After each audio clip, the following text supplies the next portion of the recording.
All right, so let's all just kind of settle in and allow our eyes to close, and we're going to do a pray in and just begin to deepen the inhalations and the exhalations of your breath. And feeling each time on the exhale that you sink deeper into the space that you're in. Knowing that this time, this place, and everyone that is gathered here is gathered in divine order, and that we give thanks for the opportunity to be here to open our hearts, open our minds, and learn how best to connect with our kids by connecting with ourselves. And so we see this evening as joyful, informative, and blessed for each and every person here and expanding out with everywhere we go. And with this, we say amen and thank you. Amen. And so thank you, everybody. I am so thrilled and overly excited to be here with you this evening. And thank you for the privilege of your time, for joining me here this evening for Reach and Relate. This evening, I am going to be sharing some key points for you to digest, to be able to reach and connect and relate with our youth. And while this is mainly for our generation of YOU and Uniteens, it because of the pivotal age that they're going through, that's why it's more connected to them. But if we can reach them, they will inspire our younger generation to follow in their footsteps. And also, even though it's a YFM webinar, this is relevant for any age and at any time. So before we begin and get into the content, I'm going to ask that each of you this evening are present, upright, and engaged, because what you have to say and your presence here absolutely matters for the enhancement of this entire webinar. Okay. All right, we got everybody. So here's your next test. Raise your Zoom hand if you have ever been to a weekend retreat or rally with our youth. Not just a Sunday, but an entire weekend. Either a thumbs up or raise your hand. There's 1, 2, 3. Yeah. Everybody? Teresa, you've been online, so that kind of counts. Deborah, Tony. Deborah, Tony. Okay. No, okay. So you guys are the ones that I'm going to call when we get back into being in person, because you're going to enjoy it. I have been a youth sponsor for over 14 years, and that equates to probably about 70 plus weekend retreats that we spend devoted and dedicated to our youth and their spiritual growth and their connections with themselves and with each other. And it's always amazing and fascinating to watch what happens on the second day, because by the second day, they are just blossoming. They are being vulnerable and courageous, and they're sharing, and they're loving, and just being really, really open. And there's one reason for that, and it's because they feel safe in the environment that they're in, so that they're able to share and be that vulnerable. And when rally is over, they all say the same thing. Can anybody raise a hand and tell me what that one thing is that's been to a rally, what the kids always say at the end of rally? They're sad that it's over. Sad that it's over. That's one of them. Yeah. Gwendolyn, is that a raised hand to answer that question? When is going to be the next one? That's true. That's also true. The thing that they say the most is, I don't want to go home. Oh, yeah. Their view, I don't want to go back to the real world. In their view, the real world, they feel misunderstood. Parents, teachers, churches, kids at school, all of them are wanting them to live up to something that they haven't figured out yet. And what happens when this happens is they feel awkward and unsure and unsafe to be who they actually are. And so that becomes a challenge. That's why the time that we invest in our youth is so very valuable.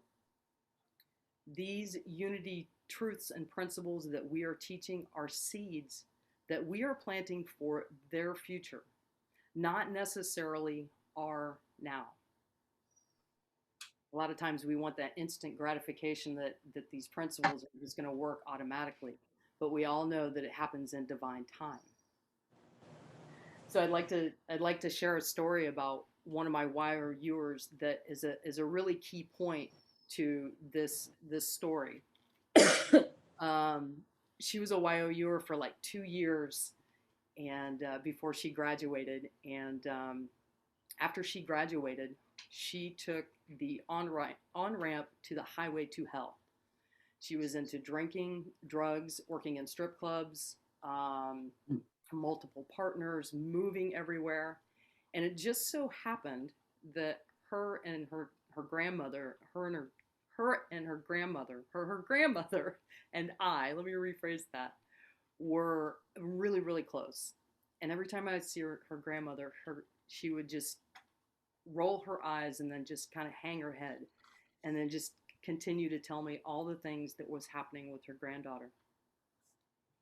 And I told her, I said, don't worry. I said, she's going to come around. I said, she is going to come around. And so this process went on for about two and a half years of, her having this whole lost in the wilderness experience. And so one day I saw her grandmother, and her grandmother was coming towards me, and she said, she had this big smile on her face, and she's like, Janelle, you were right. And I was like, I was? What was I right about? And she said, she came around. And I said, she did? I said, no. I was like, finally, she came around. And it's these moments. It's these moments when a kid completely turns around and starts developing or starts working those unity principles. Can you imagine what would happen if she hadn't found unity, or nobody had taken the time to spend with her and plant those seeds of truth? I can't imagine. These seeds that you plant on Sundays at retreats and rallies, at some point, they're going to root and they're going to blossom. And it's going to make a difference in their lives, in your congregations, and in our world.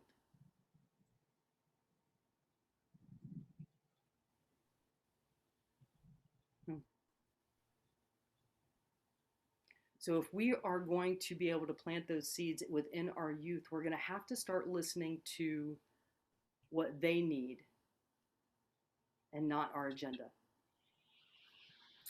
So, one of the things about the youth of today is that they spend an immense amount of time on social media. They have companies, organizations, advertisers vying for their attention. They don't have a sheltered life.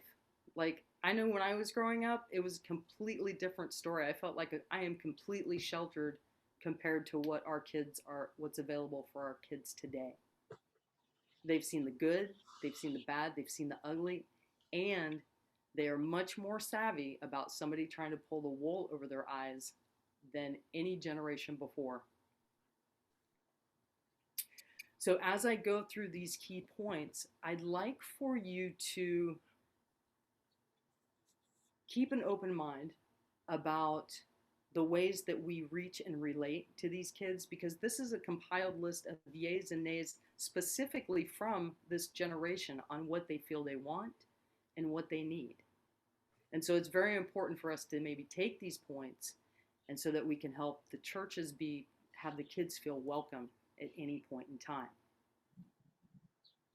So I am going to share my screen, but first I'm going to mute because I know it made a lot of noise when I did that before. So hold briefly while I share my screen. Okay, here we go. First question.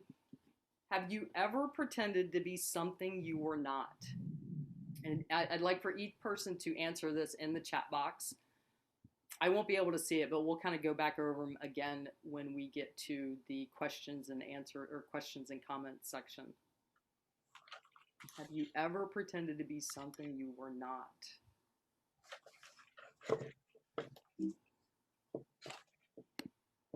Point number one, the big nay with our generation is be something that you're not. It's often extremely transparent when we adults try to be trendy and cool.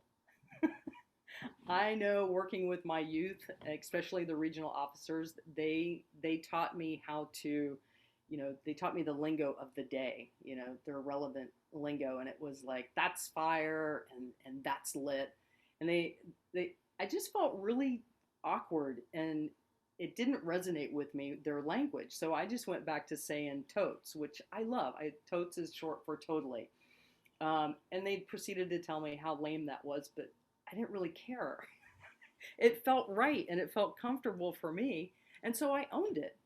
And so here's the thing is that we don't want to be something that we're not, and we want to own who we are. It's not very hard to impress our youth. A genuine approach usually is the best way to reach not just our youth, but anybody. It's pretty transparent when we try to do that. And so the one of the things about our youth is they're not looking for the church to actually be their friend. They're looking for the church to be the church, to stand by the principles that they in their messages.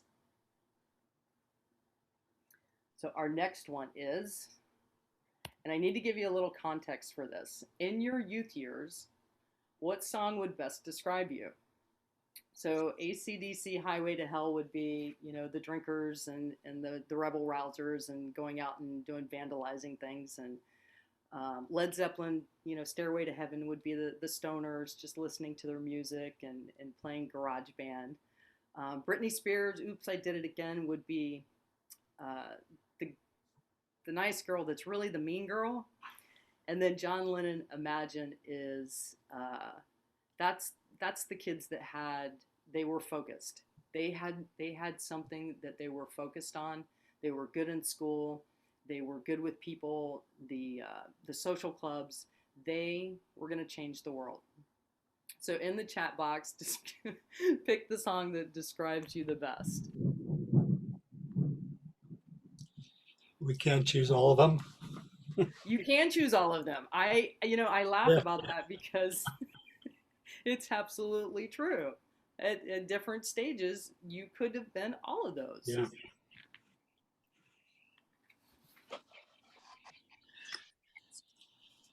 Give you a second to write those in. Oh, I'm gonna have fun reading all those chats when I get out of my share screen. Point number 2. This is a big nay for our youth. Making assumptions about young people. There's a plethora of misconceptions about teenagers, and often as adults, we sometimes think that they're ignorant, self-centered, and narrow-minded. But in reality, many teenagers are eager to expand their worldviews. And it's important to keep an open mind when you're trying to connect with them, because here's a very important point is that misconceptions prevent connections from happening. Have you ever stood next to somebody that was just they were kind of awkward and then you started feeling awkward and then you were like, is it them? Is it me? Do I feel awkward? So it's like an empath. When we're empathic, those of us that are empath, we have to constantly ask those questions. Is it me? But those misconceptions that we throw out, again, prevent the connections from happening. And so if we are going to make assumptions about teenagers or uniteens, how about if we assume that they're doing the best that they can at any given moment, and that they're just searching for spiritual guidance or someone to be their mentor, and that considering their age, all the hormones that they're going through. I mean, how many of you remember that age? I mean, do you remember back to, it was painful. It was utterly painful. So having an open heart and letting go of the misconceptions and the assumptions that we have about teenagers goes a very, very long way. The other thing is that we can also assume that they're fun to be around because teenagers actually are really fun. It's it's it's really it's actually really adorable to watch the awkwardness. Just to witness their awkwardness and go, "Oh man, I feel for you. I remember those days. It was hard. It was so hard." So that's nay number 2. Next question here. Are you comfortable speaking your truth? Yes or no? In all things. In all things. Nay number 3. Beat around the bush. We cannot beat around the bush with these kids. It's okay to come right out and tell them like it is. As a society, we spend way too much energy being polite, holding our tongue, or not saying exactly what we need to say in any given moment. Mainly because we're trying to be something that we're not. And teenagers can pick up on this, and usually a direct approach is the best with them. And so when we're speaking to youth, we definitely want to speak our truth kindly and directly because they can take the truth and they'll appreciate it much, much more. Did you have spiritual support in your younger years? All right, our next one. Point number 4, preach. Preach. We have to refrain from preaching to our youth. I know it goes against everything from being a preacher, right? The main reason that Jesus and many enlightened masters spoke in parables is so that they could lead each person to their own understanding and no one would feel left out. Parables and metaphors are amazing at opening conversations and opinions in all generations. So it's imperative for us not to force our beliefs on our teenagers, and that creating open discussions leads to more connections with our youth. And one of the biggest thing about our youth is that they are learning how to form their faith. They haven't had enough experience, to know what faith really is or how it feels or how it works. So this is a time for them to ask questions and for us not to force our beliefs onto our teenagers. And then open up the floor for questions and comments or anything that you'd like to add. And if you could raise your Zoom hand, that would be very, very helpful. Questions, comments? None of them? Oh, Lawrence, I'm sorry. That's okay. Yeah, I mean, these are the no's, but to me, it's just to assume, like with everyone, that they have wisdom inside of them, and it's sometimes in teenagers, it's more than grown-ups because they're just trying to discover that. And, I just assuming that they're in their process and that they know. And, I think that's a good way to look at everybody. Beautiful. Thank you. Deborah? All right, so what I see with this exercise is for us to take a clear inventory of who we are, what our values and beliefs are, where we where we were and where we are today, and have a conscious awareness of who we really are inside before we interact with others, so that we can be totally present and mindful to the teen and their requirements, their spiritual needs. Yes, absolutely. I set this whole thing up sort of like a time travel back to when we were teenagers. Just it's challenging because we're so much older and we forget that part of our lives. But the interesting thing about teenagers, and don't tell any of them that I told you this, is that they really do know it all. I mean, they just don't know what to do with it. You know, they've got this unbridled energy. They've got these ideas. They have no, um, there's no, none of the world that has pushed them down. As, you know, when it happens, when we get to be adults, we start learning how the world is. But when we're teenagers, we don't even have a thought about that. We just have this unbridled energy and we want to take over the world and we feel like nothing's going to stop us. And they do. They really do. They know it all. And somehow, somewhere, each one of us forgets those teenage years and how amazing it actually was. Like, yeah, we were awkward and we were dorky, but again, it was like it's just amazing when you think about it. So if we can remember that these kids are the future, we've got to give them all we got. So I kind of want to pop in here and see these questions. I really want to see what everybody's song was. Does anybody else have any other questions?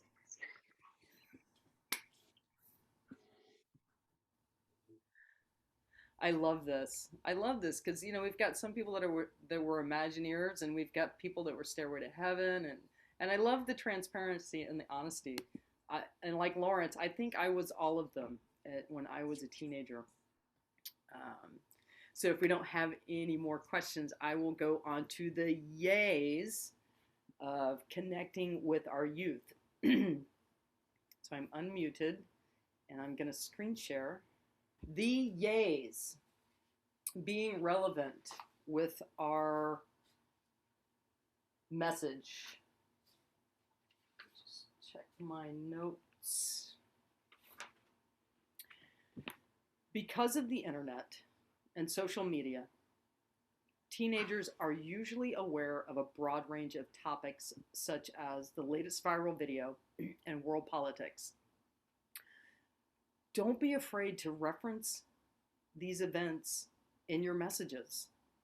Sharing your opinion and relating these topics to your own church beliefs are a way to show people what you're all about.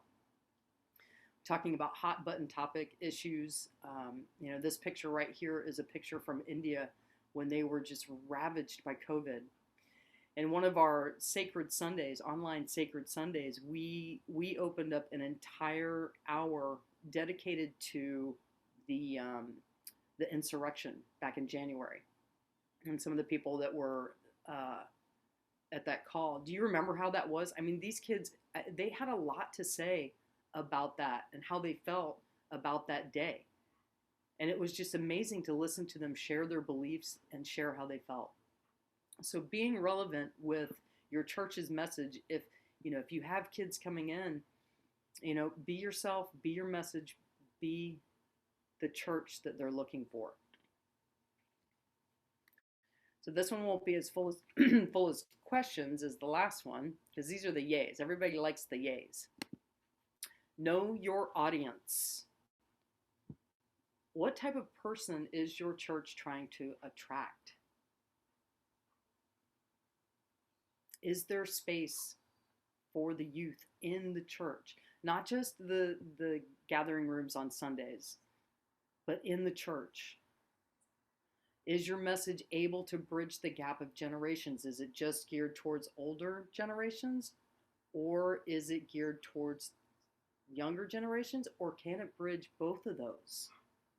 Again, that kind of goes back to Jesus and all the enlightened masters when they speak in parables, so that you can reach each and every one of them and allow them to find their own understanding. But it's important to know who your audience is and who you're wanting to attract, because that will determine your messages.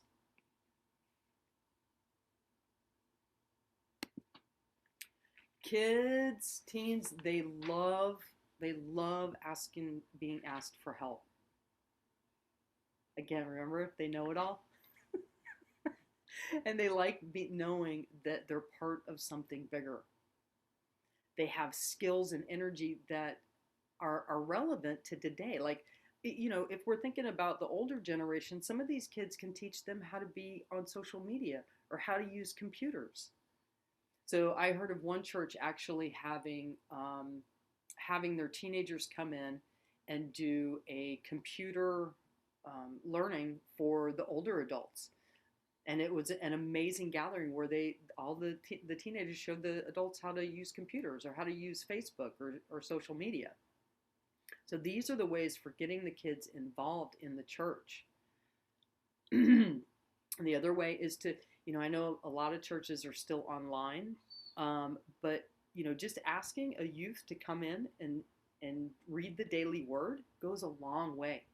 Or asking them to sing, asking them to, be part of the message. These are all small ways to ask and enroll our kids into the church.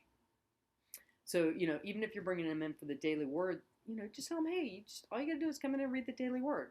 And then we allow them to make the decision whether they want to stay the whole time or if they'd like to, if they want to pop out, it's Zoom. They can just, go offline. But these are small ways that we can get the kids to involved in the church.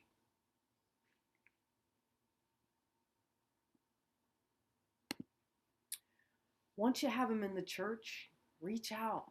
Keep reaching out to them. They'll ghost you all day long and they'll ignore you and they'll ignore your text, but that doesn't matter. Again, we have to remember what those seeds are that we're planting, the unity, truths, and principles that we're planting for their future growth. We have to create avenues for open discussion.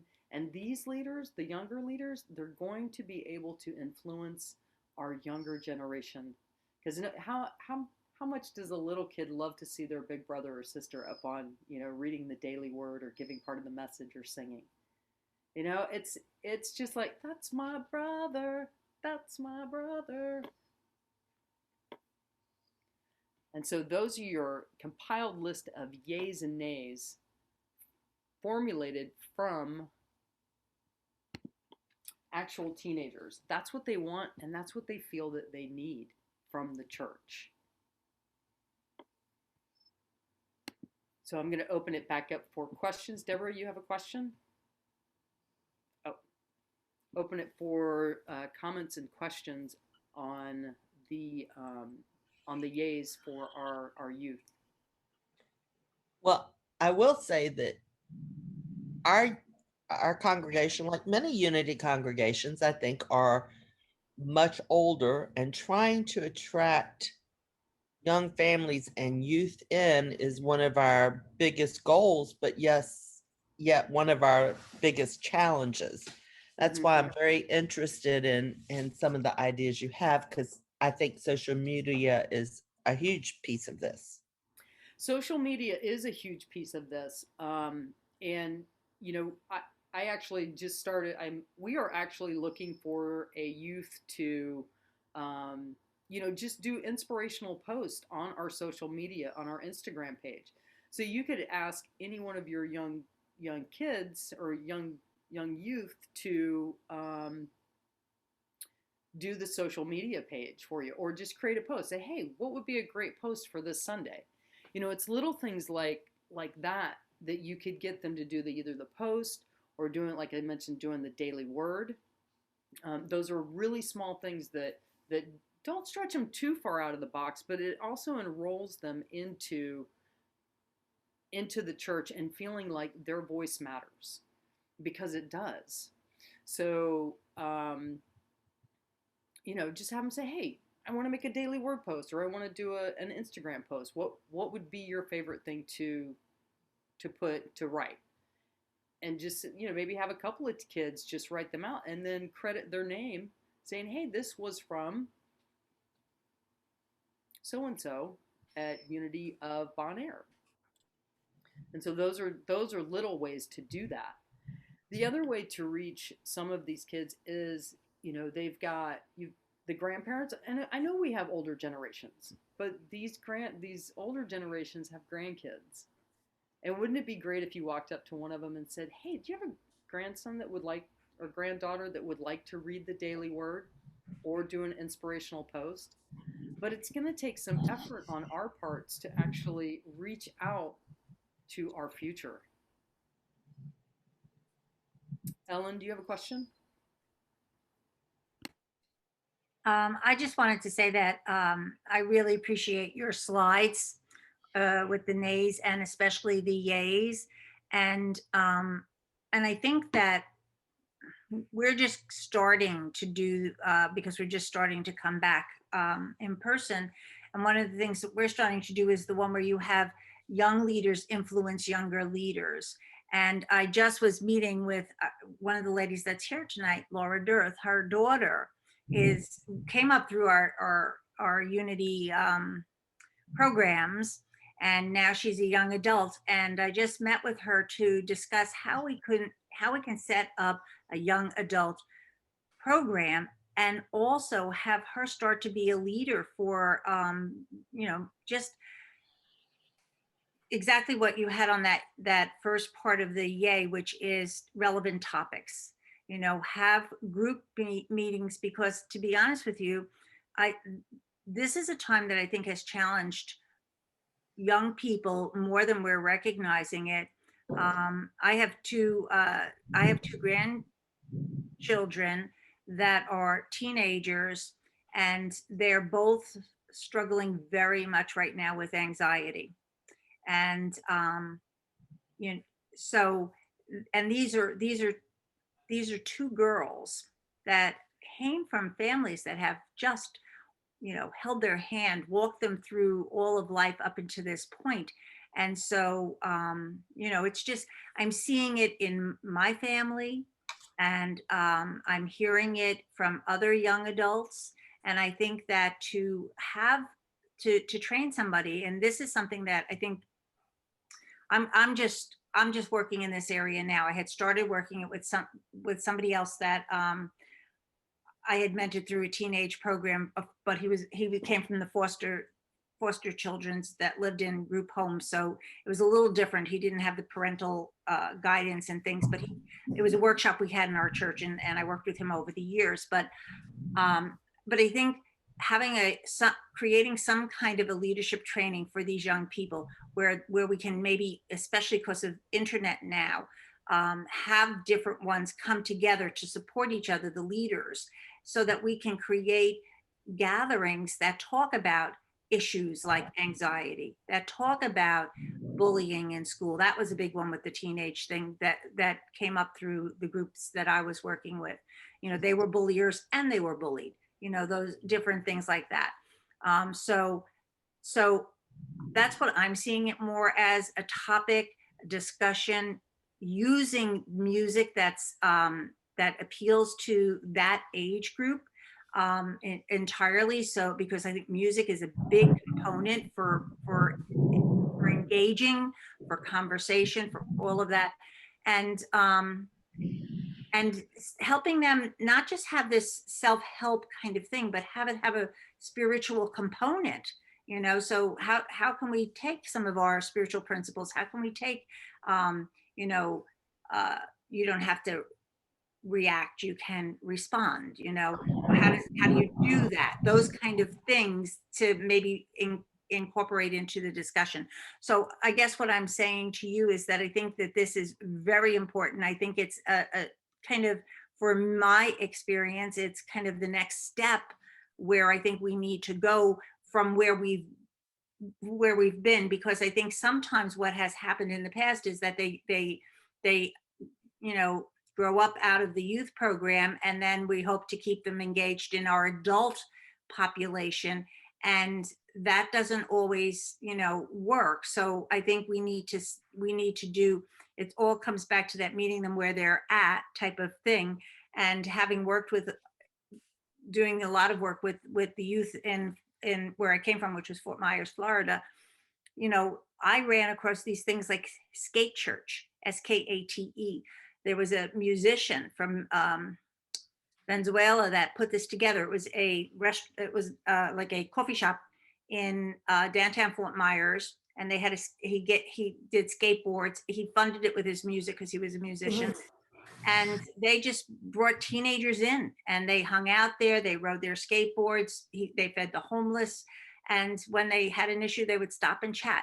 And I think these are more the things that we want to try to see. How can we create these environments where we provide the leadership, where we provide the support, where we're being the mentor, the coach, so to speak, so that, you know, you can meet with the young adult that's leading it and say, hey, how did that session go?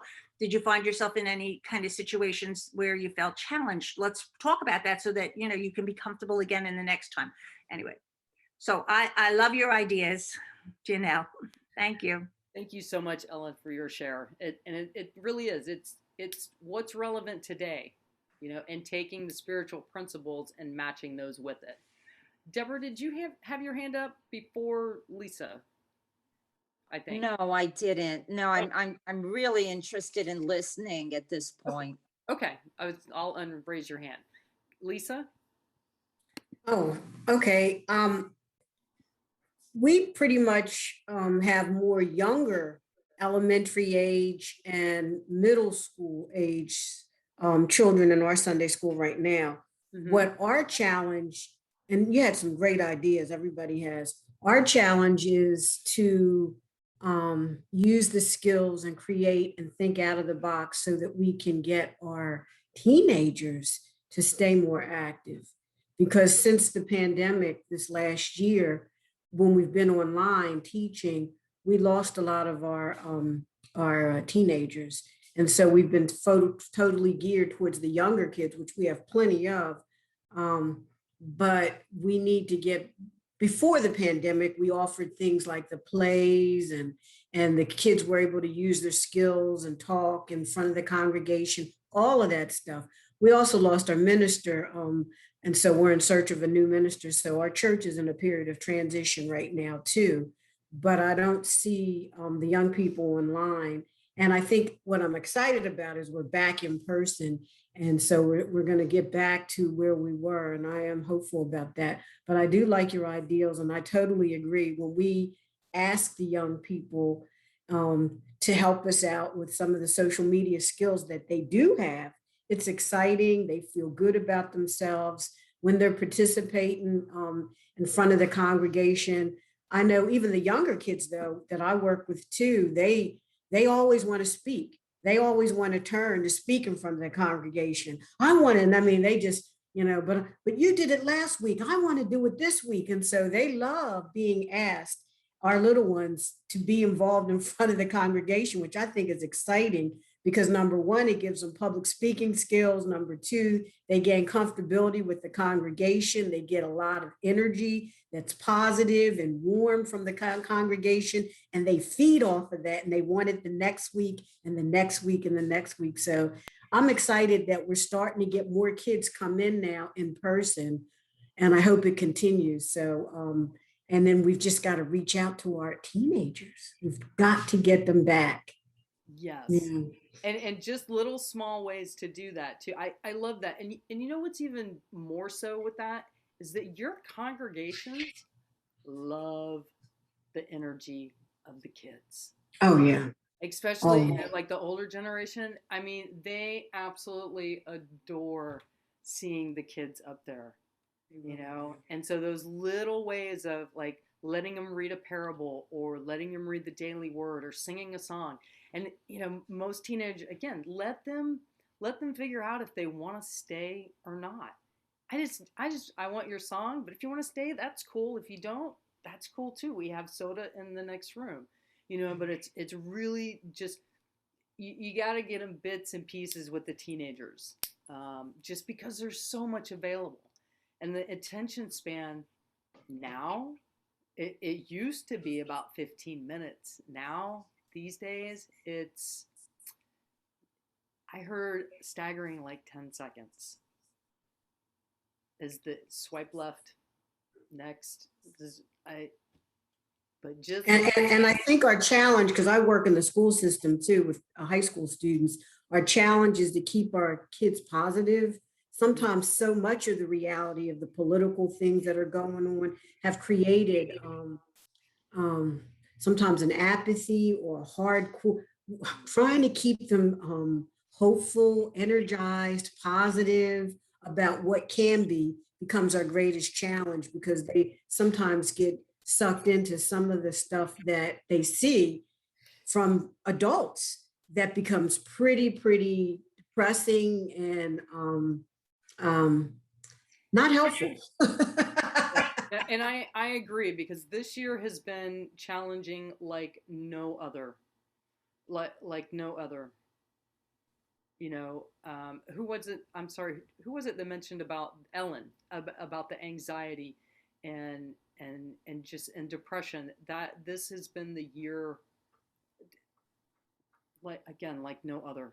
And constant worry. I've worked with so many teenagers this year that are constantly anxious, worried about all kinds of things when I was their age I didn't worry about. We didn't have all this that's going on that we've had. No, we did not. And No, we so, did not. you know, their concerns are valid. Yeah. They're very valid. And we have to remember that. Lisa, thank you so much for your share. I appreciate it. Thank you. Beatrice? Hi, good evening, everyone. Thank you, Janelle, for providing this. One of the things I am quite passionate about, I represent Unity Renaissance of Chesapeake here in Virginia as Assistant Director of YFM. And one of the things I'm very passionate about is working with our team to co-create the multi-generational service. We recently, as of a year and a half ago, completed our expansion where we now have a youth education wing. And one of the things that I always have a meeting, a lesson review meeting with our teachers prior to the class. And one of the things that we would talk about, that it was never good enough to collect offertory, but we wanted to make sure all of our students understood what it was all about. So now we have students that look at all that they are a part of, because we recently returned to being in person over a month ago. And one of the things our students say with excitement is, my quarter paid for the new markers. My dollars paid for the new parking lot. Look at the lights, my dollars. And they know we actually had our students come into the sanctuary at a time when the offertory was walked up, and the faces of the congregants that would turn around, the grandparents, the all age groups that would turn around with such pride and joy to see that the little ones walk up with their basket, and they pay attention to everything. So as we give them their baskets, I remember one kindergartner looked at a basket, and as I gave her basket, she said, "Oh, no, Miss B, that is not my basket for kindergarten. We had a lot more money in our basket." They pay attention to everything. One of the things that we do with the multi-gen service, excuse me for going around all over the place, is that we involve every single age group in every part of co-creating the actual service. So when I make the phone calls to the individuals, one of the things I did and worked with many members in our church is I called up the NGUers, our next generation unity. I called them up, maintain communication. And I emphasize, first of all, let me acknowledge your time, your schedule. I know you're working, I know you're in college, and I know we're on COVID time too. However, let me just share with you what an impact your presence would make to the younger generation. So, and when we have all the representation of all the students up there, our minister will actually share that in the announcement. We have 4 Uniteens, we have 8 YOUers, and we have 3 NGUers. And of course, the youngest one that participated last in the last multi-gen was actually one of my 7 granddaughters, 2-year-old that is a part of the Shining Souls choir. And when we have our rehearsals and our talks, and it's not enough to email, I find that there has to be time invested for those personal one-on-one phone calls. The disconnect that can happen with an email, when the phone call takes place, the energy precedes the request, and they feel it. They know that their role is important when that's emphasized in the conversation. they understand that when they step into the multi-gen role, be it doing the daily word with their family, collecting offertory, the unit teams acting as ushers, they are now co-creators along with our minister in delivering a message for that Sunday. We live stream at Unity Renaissance, and one of the things we emphasize and we talk about in our staff calls, in our meetings, is that in those live streams, when a child can say, my grandma in Maine saw me last week. Aw. And we have people that have become members because of a Zoom and live stream awareness. People that hear our little ones and say, you know what? I need to be a part of it. Even if I'm not there physically, I want to be a part of it. We had 2 people that became members via long distance. Nice. So I always say that just making sure that we're including them on every level. And as you said, Janelle, the NGUers are sort of in this, they're in this limbo place after they move on, because there's a desire on their behalf to maintain that connection. But yet there's that slight push from society and our church to say, okay, you got to step up now. But where do they step up to? It's the multi-gen is one of the most rewarding services at our church, because every single age level, we've had our youngest from 2 years old to our eldest, who was 91 last year, participate in being a part of the message. And they know it isn't about just the minister that day. We all did it. Beatrice, that is amazing. And Unity Renaissance has a big youth program. They usually have a big crew, or they used to have a big crew that would come to the rallies. And of course, there's been a couple of regional officers from there, but definitely the multi-gen service is all inclusive, and that's where you're going to end up bridging the gap. So thank you, Beatrice, for bringing up the multi-gen service, because that's important. That's that gap to bridge from one generation to the next. So thank you so much. You're welcome. Thank you. Thank you. All right. Anybody have any other questions? Tony. Yes, first of all, I'd like to say it's great to see everyone. It's great to see Teresa. I haven't seen her in a long time. And I send you a lot of love, Teresa. Thank you for continuing with Unity. Ellen, thank you for sharing. We were ministerial students together, and our challenge has always been attracting youth. What's happened in our congregation is all the teenagers grew up and they moved on, and they didn't stick with Unity. And so as the minister, I'm thinking, what could I provide to them that would help them to stick with the congregation or want to be part of it? They were very, very active when they were there. They did all the things you guys are talking about. They had Sunday services that they ran themselves. The whole thing was designed and demonstrated, put on by the youth, with multi-generational events. They did all kinds of things, street reach with the homeless. We had a very vibrant program, but when they grew up, we just haven't attracted any new youth. And so what Ellen was saying was so encouraging to me, to think about things like skate church, music, do other things that aren't so traditional. Because to tell you the truth, they're just not interested in any of that. Most of them that I know aren't interested in God, Jesus, those kinds of things.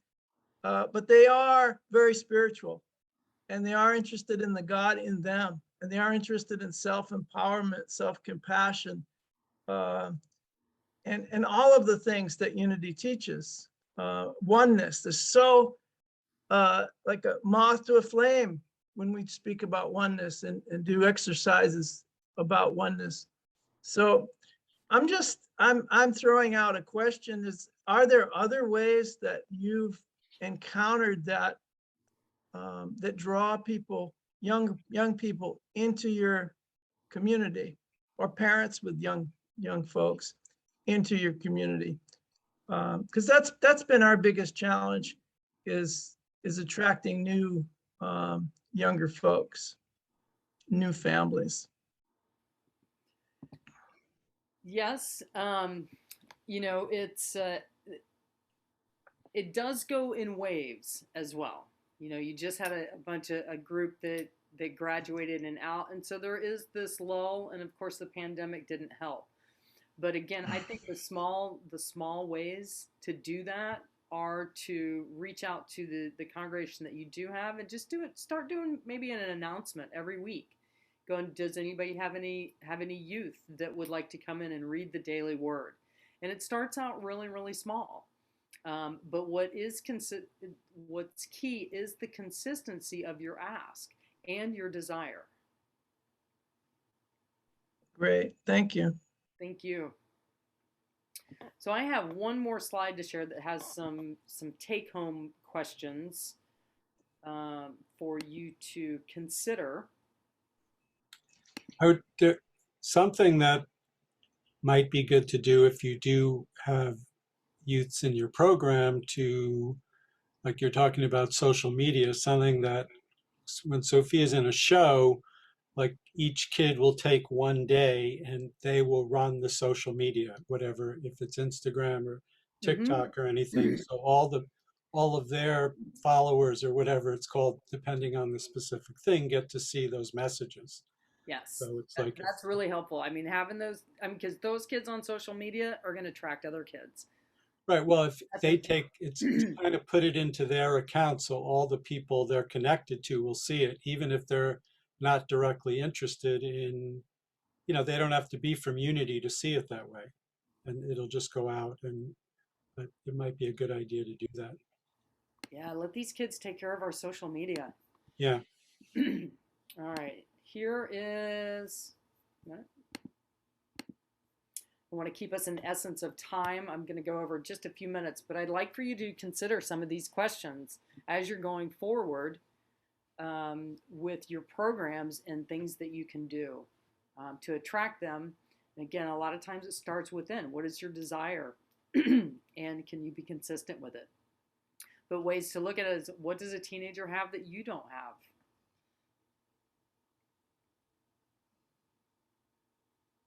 What would have been the best way to relate to you as a youth? And I love this question, is how would your life be different if you had had unity in your formative years?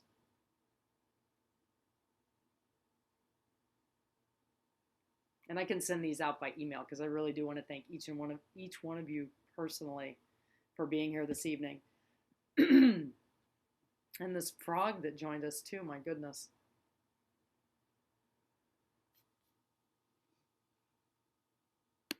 All right. I would definitely send those out to you. So again, are there any last minute? Well, if anybody's got any last minute questions, you can certainly stay on and ask me. But I want to pray us out again to be able to honor your time, and thank you so much for being here this evening, and your engagement and your questions and your suggestions are so helpful to us all. So just allowing your eyes to close gently, focusing in on your heart, maybe placing your hands on your heart. And just feeling the love and the support that was gathered here today and that will go forth through us out into the world, connecting to exactly the right people at the right time, the exact right person that may have a young child or a teenager that is waiting for you to ask, is waiting for you to ask. So go out and be brave, knowing that God is with you. And so it is. Amen. So thank you all again for joining me this evening. And again, I'll stay on if anybody has any other questions. Feel free to contact me by email, by pigeon, by call, any way that you want to connect with me. Also, if you do have young kids and you have something that you want to celebrate, I know Gwendolyn had something that we celebrated not too long ago in the newsletters. If you have anything that you'd like me to put in there, please share them on. And I thank you for your support for the Youth of Unity from the very depths of my heart. Thank you, Janelle. Thank you, Janelle. Thank you, Janelle. Nice to Thank see you. everyone. Everybody. Bye. So much.